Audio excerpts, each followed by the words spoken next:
أعوذ بالله من الشيطان الرجيم بسم الله الرحمن الرحيم وابتلوا اليتامى حتى إذا بلغوا النكاح فإن آنستم منهم رشدا فادفعوا إليهم أموالهم ولا تأكلوها إسرافا وبدارا أن يكبروا۔ سورہ نساء آیت نمبر 6 کا پہلا حصہ ہے، اور یہ آیت پہلی آیت کا تتمہ ہے۔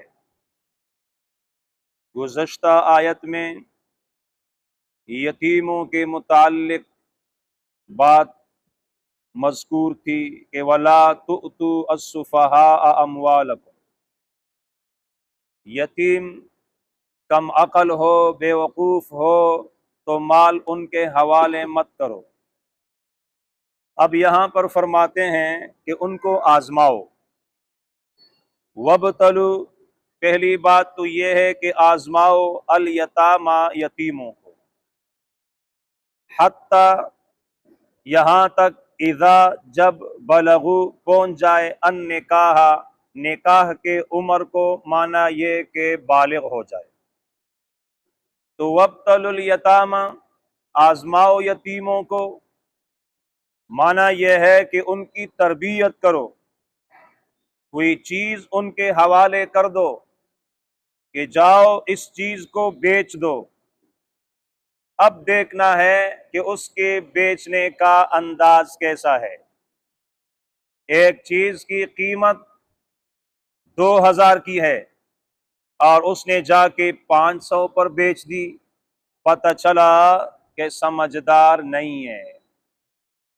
وَابْتَلُوا الْيَتَامَى حَتَّى إِذَا بَلَغُوا النِّكَاحَ، یا آپ نے اس کو پیسے دے دیے کہ کوئی چیز خرید کے لاؤ، بازار میں ملتی ہے 1000 کی، وہ 2000 پہ لے کر آیا، پتہ چلا کہ ابھی سمجھدار نہیں ہے۔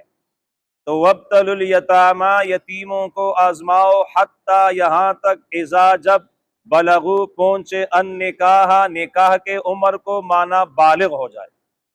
بالغ ہونے سے پہلے یتیم کو مال حوالہ نہ کرے، یہ سب اس پر متفق ہے، یہ واضح بات ہے۔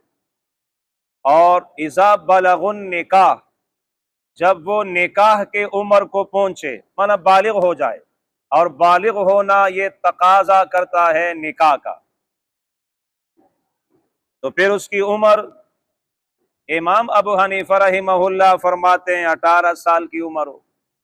فَإِنْ آنَسْتُم مِّنْهُمْ، بس اگر تم نے محسوس کیا، منہم ان سے، رشدن سمجھداری، ہوشیاری، فادفعوا، بس حوالہ کیا کرو، الیہم ان کو، اموالہم ان کے مال۔ اب سمجھداری اس کے اندر آ گئی تو ایک بات تو یہ سامنے آئی کہ بالغ ہونے سے پہلے مال اس کے حوالے مت کرو۔ بالغ ہونے کے بعد پھر سمجھداری ہے کہ نہیں ہے، ہوشیاری ہے کہ نہیں ہے۔ اگر بالغ ہونے کے بعد ہوشیاری اور سمجھداری نہیں ہے، پھر بھی اس کے حوالے مت کرو۔ لیکن کب تک انتظار کیا جائے گا؟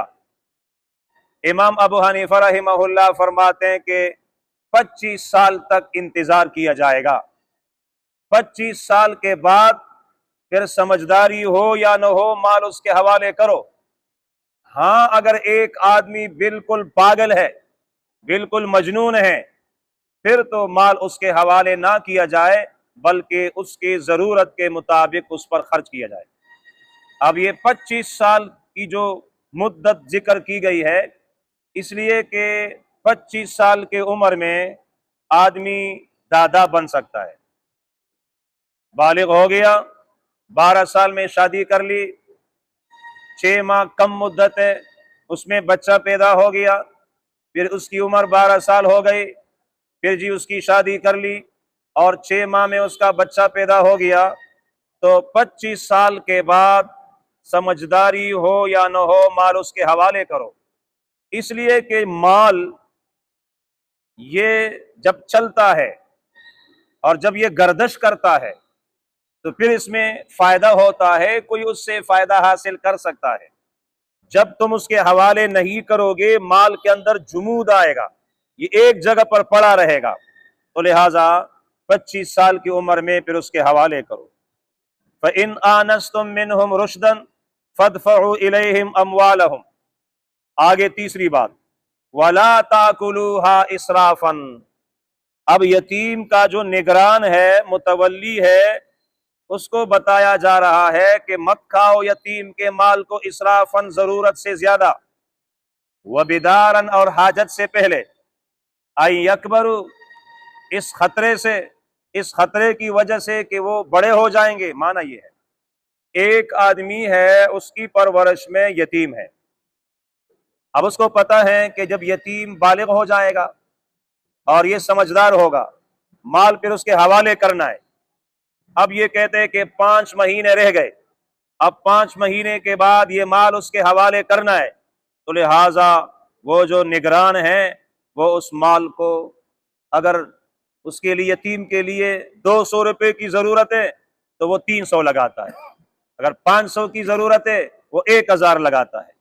وہ بیدارن، جلدی جلدی اس مال کو ختم کرنے کی کوشش کرتا ہے، اس لیے کہ اس کو خطرہ ہے کہ یہ جب بالغ ہو جائے گا، ہوشیار ہو جائے گا، یہ پورا کا پورا مال پھر اس کے حوالے کرنا ہے، پھر جو ہماری ترتیب ہے وہ ختم ہو جائے گی، ہماری نگرانی ختم ہو جائے گی۔ تو فرمایا کہ ایسا بھی نہیں کرنا، وَلَا تَأْكُلُوهَا، مت کھاؤ یتیم کے مال کو اسرافاً، اسراف کے ساتھ، ضرورت سے زیادہ، وَبِدَارًا، جلدی جلدی، وَبِدَارًا مانا حاجت سے پہلے، جلدی جلدی اس کو مت کھایا کرو، أَن يَكْبَرُوا، اس خطرے کی وجہ سے کہ وہ بڑے ہو جائیں گے۔ آگے مزید احکامات آ رہے ہیں کہ جو یتیم کا پرورش کرنے والا ہے اس کی 2 قسمیں ہیں، یا وہ مالدار ہوگا وہ آدمی پرورش کرنے والا، یا غریب ہوگا، تو غریب کا حکم الگ ہے اور مالدار کا حکم الگ ہے۔